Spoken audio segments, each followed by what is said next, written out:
Hi folks, this is lesson number 3, Hebrew for All. I'm Shlomo Eitan, and let's get started. Let's do a really quick review of the material that you saw in the first 2 classes. So you saw what I called the granddaddy of all Hebrew verbs. It was the word shomer, shomeret, shomrim, shomrot, as I've read from right to left on the page up there on the board in front of you. The second one, soger, sogeret, sogrim, sogrot. The third one I haven't done for you, so it would be wise for you to pause for a second and try and do it on your own if you haven't already written it down, which would really be the best of all things for you to do, to write down and to take the investment into yourself of trying to really solidify your control and, as it were, dominion over this learning material. Granddaddy of all Hebrew verbs, you're going to be needing the confidence that this pattern is known to you, what would you say, like the palm of your hand. It's got to be really clear.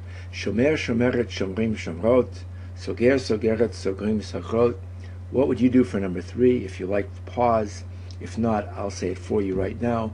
Lomed, lomedet, lomdim, lomdot. We also spoke briefly about the bet, kaf, and pei, those 3 letters, if they're coming at the beginning of a verb, such as, for example, in number 9, kotev. And we also spoke about this letter right here in the middle. If the same letters, bet, kaf, and pei, would come in the middle of the word, they are soft. And I'm going to be getting back to that later in one of the upcoming classes. But in the meantime, you have to remember the concept of bet, kaf, and pei at the beginning of the word, and in these particular words that are on the sheet, for example, in number 6, zocher, and 7, shover, the letter is soft in that second root letter position. Well, we're going to get ahead. Oh, I forgot one other thing. I had mentioned to you I had left the last class with a question, with a little bit of a riddle. Has anyone noticed that I haven't mentioned the definitions of the words yet, ever, in the first 2 classes? And I hope you gave it some thought. The reason I didn't mention them is because it's part of my system of teaching, which is that we should be placing stress on the patterns of the Hebrew language and creating in the student a sense of confidence and familiarity with them, that he or she can rely on them. Learning vocabulary is a challenge. We'll be discussing it in upcoming classes as time goes on. But this is part of my system, is we're going to be de-emphasizing the vocabulary and the memory aspect of that and working on the very rigid, solid aspect in this respect of the Hebrew language that is allowing people to get it, take control of it, and you'll see, remember it as well. So let me give you some of the definitions.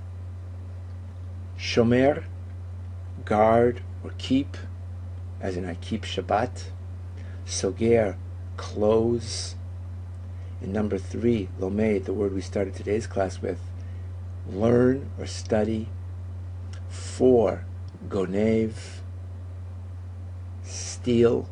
6, zocher. And that's enough for now. Start with those words and start connect them with their definitions. Okay, now what I'd like to move on to next is our first chart together as a class. This is going to be called the Ani chart, and I always call charts after the top word appearing in the chart. And the chart here goes, and I'm reading down from the top. Actually, let me go like this for a second and take my pen in hand, and you can hopefully see this black dot over there, which is where my writing could begin if I so desired. And I'm going to use it like a wand of sorts to take you through the chart. Ani, that's I.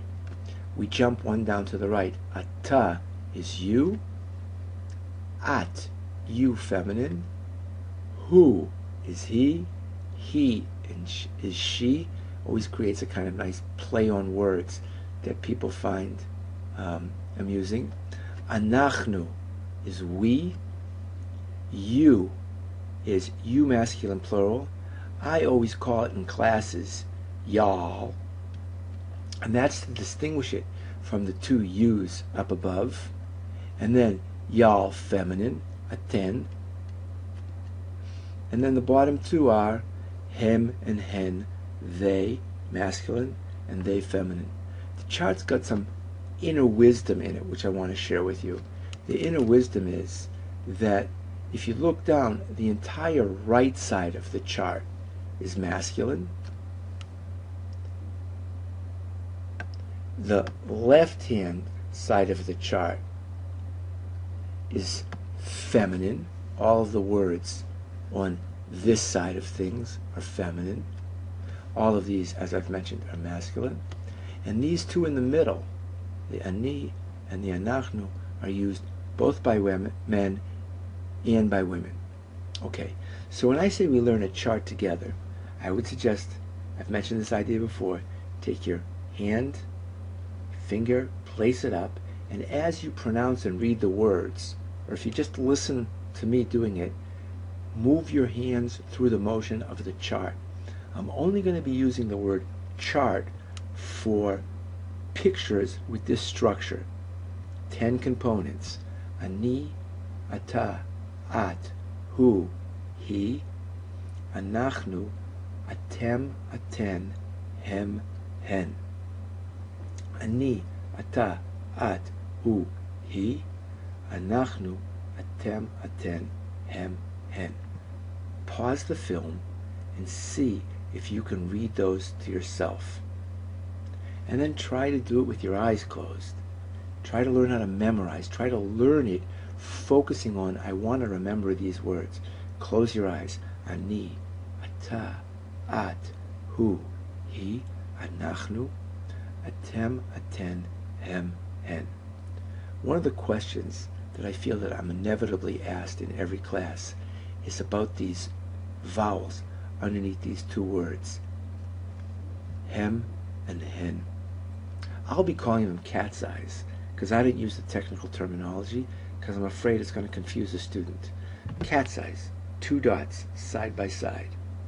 In America, as a child, when I grew up, I remember sitting on my father's lap and having him pronounce those as a strong A sound, as it may, day, say, ray, Danny K. But here in Israel, and in the modern pronunciation that's accepted by all in the state of Israel, these two dots, which I'll call cat's eyes, are really pronounced more closely to the three dots, which is as in keds, shed, the color red, So it's not A, it's And it's one of the distinguishing factors of the modern Israeli pronunciation that I suggest you all try and click in with. So I hope I've answered that question and preempted something that was concerning a certain number of the people in the class. And one more time, and then on this note I'm going to finish because I think there's plenty of material here for you to practice. This will be called the Ani chart. Make sure you know it really well before you go for the next class. This is class number 3. We're going to be going towards 4, and then we're going to be showing how we're putting those two sheets together, the P 0.1 and the Ani chart. But once again, hear me do the Ani chart for you, and then practice it on your own until you've got it by heart. Ani, ata, at, hu, he, anachnu, atem, aten, hem, hen. Pause the video and practice it again, and really try and work hard to know it by heart. Ani, ata, at, hu, he, anachnu, atem, aten, hem, hen. All the best. It's my pleasure learning with you, and I'll see you in the next class.